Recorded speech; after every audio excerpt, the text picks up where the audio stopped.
mislim, ena taka zelo pomembna stvar je, da se moramo zavedati, iz česa izhaja v bistvu nekak stigma furry fandoma. Ne? To je pač malo furry fandom history, ampak kot sem rekel, na začetku je bil furry fandom pač sem kup nekih geekov, ki so bili všeč živali in tako naprej. Noben se preveč ne ukvarja s tem.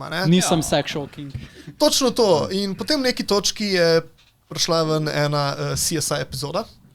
I remember that. CSI Miami epizoda Fur and Loathing, ki je pokazala prvič fandomu, v neki taki popularnem mediju je bil prvič furry fandom kot furry fandom predstavljen. In takrat je bil furry fandom predstavljen kot nek čuden seks kult. In tista CSI epizoda je naredila tako res grozno promocijo za furry fandom, takrat je ratala cela ta stigma. A so tudi kaj z beštialijami povezvali?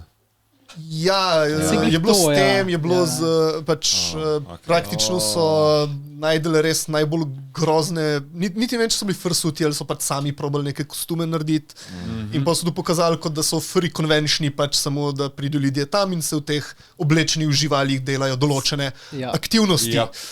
Može toliko je pisal scenarij. Določena spolna ravnanja, kakor bi se izrazili. Tako, ja, in iz tega je, iz tam je nekako izšlo, da furry so pač nek čuden seks kult, pa pol seveda je bil CSI Miami, torej je bil še nek humor zraven, pa neke take čudne zadeve.